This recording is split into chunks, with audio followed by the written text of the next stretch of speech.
Welcome once again, ladies and gentlemen, boys and girls, to Mysteries from Beyond the Other Dominion. I'm your host, Dr. Franklin Rule, and today we're going to investigate the mysterious disappearance of Frederick Valanchik, ask if Lucrezia Borgia was framed, tell you about the ghostly goo, report on the first man to go berserk, and investigate the lost colony of Roanoke. But first, the mysterious disappearance of Frederick Valanchik. Now, Valanchik was a 20-year-old bush pilot in Australia who worked for the Melbourne Air Flight Service. On the night of October 21st, 1978, a Saturday night, about 7 p.m., he took a Cessna 182 out of Melbourne. He was headed for King Island in the Bass Strait between southern Australia and the large island of Tasmania. Beginning at 7:06 p.m., he had a close encounter with a UFO. We have secured for you a copy of the original transmission. Listen to this. Melbourne, this is Frederick Valanchik. Come in, Melbourne. Melbourne here. We read you. Are there any known aircraft in the area below 5,000 feet? No known aircraft? Seems to be a large aircraft below 5,000 feet. What type of aircraft? I can't confirm. It has 4 bright lights.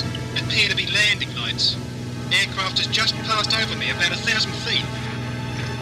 Is large aircraft confirmed? Affirmative. At the speed it's traveling.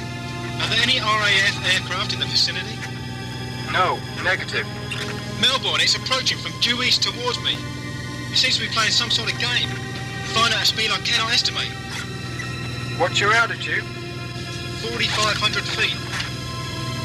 Can you confirm you cannot identify aircraft? Aircraft is not an aircraft. It's Can you describe aircraft? flying past. It's a long shape. I cannot identify more than that.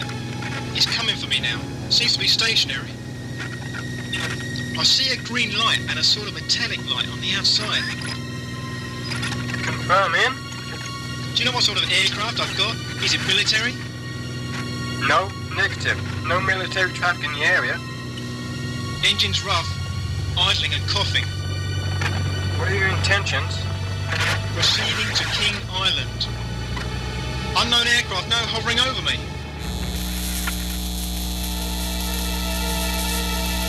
That was the end of the transmission. Valanchik was never heard from again. The next day, an extensive sea and air search was conducted for him, but no trace was found. Now, I should point out, on that very same day, October 21st, 13 independent eyewitnesses observed UFOs in the Bass Strait area. Some even saw 2 silver cigar-shaped vehicles. So they seem to corroborate Valanchik's sighting of some sort of a strange object in the skies. Now, if you think this was a hoax, consider the man has been gone since 1978. I believe this is one of the strongest cases we have on record of a UFO abducting a pilot and his plane. When we return, we'll ask if Lucrezia Borgia was framed. Please stay tuned.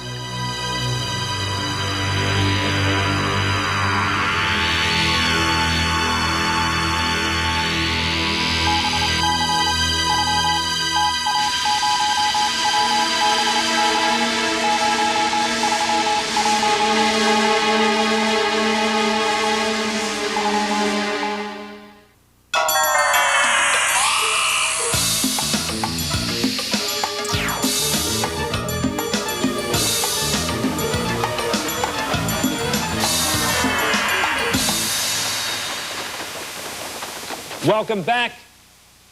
Now, the case of the ghostly goo. Doris Bolter moved into a new home in the fall of 1991 in the English town of Leicester. She was a meticulous house cleaner, but she's having quite a problem keeping her new home clean. A strange, sticky, viscous substance seemed to drip down the stairs and collect in small pools on the floor. No matter how often she cleaned or how hard she scrubbed, the slime refused to disappear. Over time, the slime began to deposit itself on chairs, beds, clothes, and embarrassingly, even in the handbags of visitors. Eventually, the goo got into everything in the house, into the goldfish pool where it killed off the poor fish, on the telephone, on various appliances throughout the house, and even into the family VCR. She scrubbed and even called workmen in to try to trace the origin of this mysterious slime, but no one could figure it out. Finally, she thought a supernatural aspect might be involved and asked an exorcist from the church to come to her home. When he entered the house, he sensed the presence of two spirit beings. One was a mysterious phantom woman in black, the other a kid, not a boy, but a young goat. A sample of the slime was taken to the chemistry department at Leicester University, and they found that it was, of all things, animal urine, but not from a cat, not from a dog, but from a goat. It was ghostly goat urine. How about that? Now, since that time, to try to combat the problem, she's covered all of her furniture, fruit bowls, and everything else in the house with plastic. Personally, I would have just moved out. How about you? And time now to ask if Lucrezia Borgia was framed. Now, she was born in 1480. Her father was Rodrigo Borgia, a notorious figure in Italian politics. And her brother, Cesare Borgia, was so sinister that he once murdered a cardinal. Now, her father actually wormed his way up to the position of Pope Alexander VI. Imagine a pope who had a son and a daughter. She, of course, was known as a notorious murderer. Specifically, she was known for poisoning her victims with a special ring that had a secret compartment containing poison. Cesare and Rodrigo were unscrupulous power brokers who set Lucrezia up to marry a succession of men. The second marriage at age 18 was to an older man. Now, rumor has it that he was poisoned, but that's not true. Cesare Borgia had ordered the man's own bodyguards to cut him down with their swords. She never poisoned him, she never harmed him. And her third marriage at age 21 was to the man who became the Duke of Ferrara. Fortunately for Lucrezia, her father died in 1503 and her brother in 1507.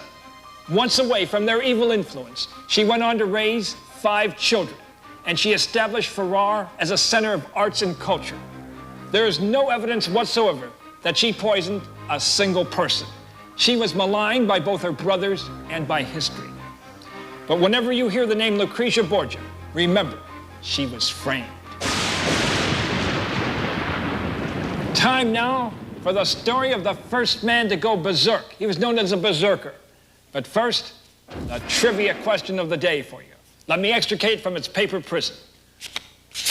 The question, it's a multiple choice. The berserker was a figure in which mythology? A, Greek, B, Mayan, or C, Norse? The prize, the only prize, one pat on the back that you'll have to administer to yourself if and only if you get the correct answer. I'll take a sip of water and be back momentarily.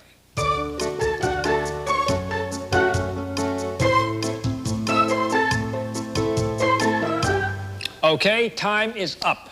Again, the berserker was a figure in which mythology? A, Greek, B, Mayan, or C, Norse? The answer, Norse. He was a Scandinavian warrior who was very powerful.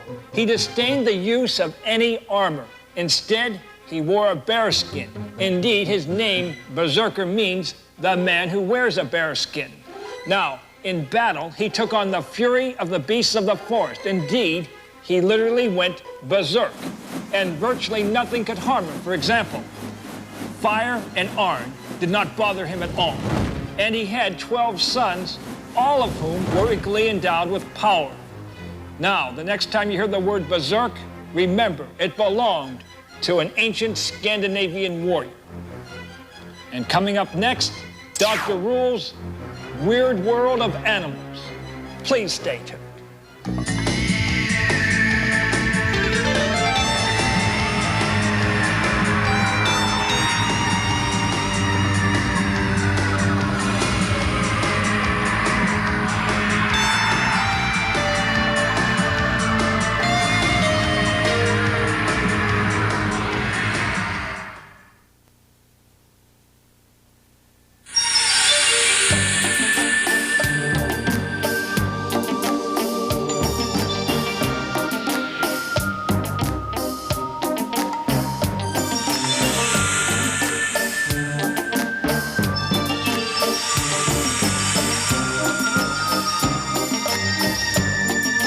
Welcome back, in time now for Dr. Rule's Weird World of Animals. Today focusing on the Komodo dragon, the largest lizard in the world, indeed the largest lizard in the history of planet Earth.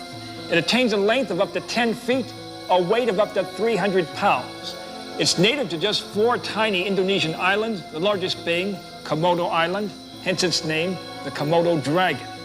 Now, when they're young, the Komodo dragons are basically brown with red circles on their body and yellowish-green stripes on their throat. As adults, they lose those stripes but retain the reddish circles. By night, they live in burrows and caves in the hills of those small islands, and then in the morning they go out hunting. They will indeed carry on the carcasses of dead animals. On the other hand, they can easily kill a monkey, pig, or even a deer, and like a python, swallow it whole. It takes them about a week to digest their meal. Then they hunt again. Now, if they can neither find other animals nor carry on, they'll attack their young. The mother dragon gives birth to 30 at a time. They begin, of course, as eggs and then hatch. A baby Komodo dragon is actually known as a pup, just like a dog. Intriguingly, Komodo dragons were not known to the Western world until the 20th century.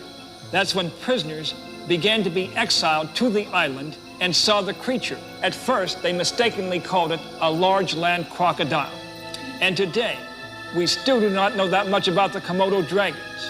For example, we do not know if a Komodo dragon has ever killed and devoured a human being, although they're certainly capable of such actions.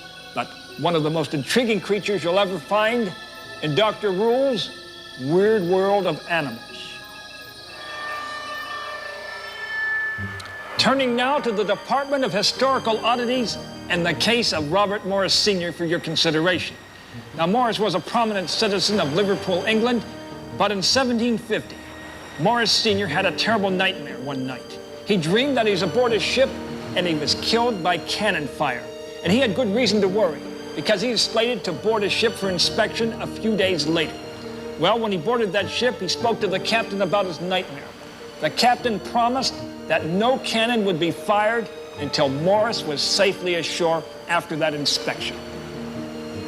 Morris went out in a rowboat and inspected the ship. Everything was moving along swimmingly. He bade farewell to the captain and crew and got back into the rowboat. From the deck of the ship, the captain watched Morris cross the harbor. Suddenly, out of nowhere, a horsefly buzzed the captain's head and landed right on his nose. His natural reflex action was to swat it. You guessed it. The men at the cannon thought that was the signal to fire. They did.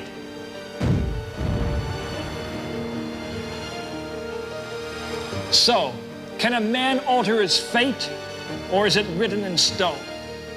Consider that this might have been a case of a self-fulfilling prophecy. Had Morris not told the captain about his nightmare, had he stayed aboard the ship, the cannon might have fired and he might not have been killed. Think about that as we turn now to the fascinating subject of alchemy, the ancient science devoting to transmuting base metal into gold and to finding an elixir to cure all of man's ailments and to grant him immortality. Alchemists were found in ancient Sumeria, China, Greece, and Egypt.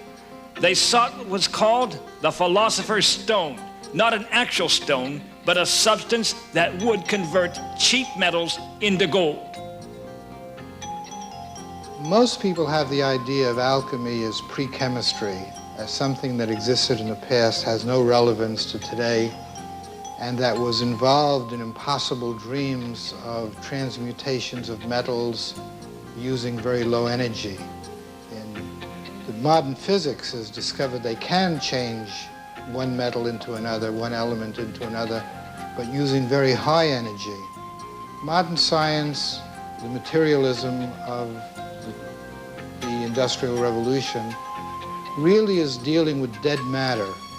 Alchemy, which was the old ancient science, deals with a universe of matter that's created by consciousness, that's created in effect by life. And in that sense, alchemy has a relation to the religious point of view. God created the world. During the Middle Ages in Europe, kings and nobles commission alchemists to enrich themselves. But when those alchemists failed, they were often executed. Indeed, Frederick of Würzburg in Germany even had a special gallows reserved just for alchemists. Alchemists fell into disrepute because of their close association with mysticism. Eventually, alchemists turned to more practical pursuits, such as developing new chemicals and medicinals. For example, Philippus Paracelsus made important discoveries concerning zinc. Today, atomic physicists, using cyclones rather than crucibles, have actually succeeded in transmuting the elements in the creation of so-called transuranic or man-made elements, that is, those heavier than uranium, such as berkelium, curium, and nobelium. The real alchemist is concerned with preserving life and learning to understand how matter is living. And with that, of course, comes a whole philosophy of the world. There is a College of Alchemy up in Salt Lake City that was granting awards in this ancient science. When we return, the mystery of Roanoke Island. Stay tuned. Don't go away.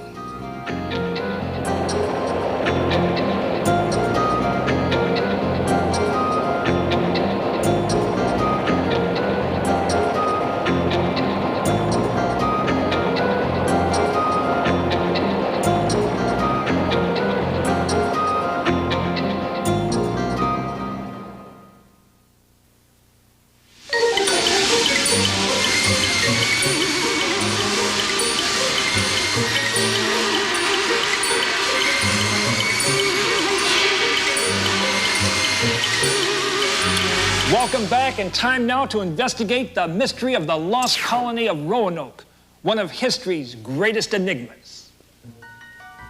Late in the 1500s, an English colony was established on Roanoke Island off of the coast of what is now North Carolina. It was a small colony, but indeed the first child born of English-speaking parents was conceived there. Her name, Virginia Dare. Now in 1587, the colony's captain, John White, left for England, promising to return the following year with sorely needed provisions. But White had not counted on the outbreak of war between England and Spain, and consequently, it was 3 years before he was able to keep his promise and return. And when he finally landed on the island in 1590, no one was there.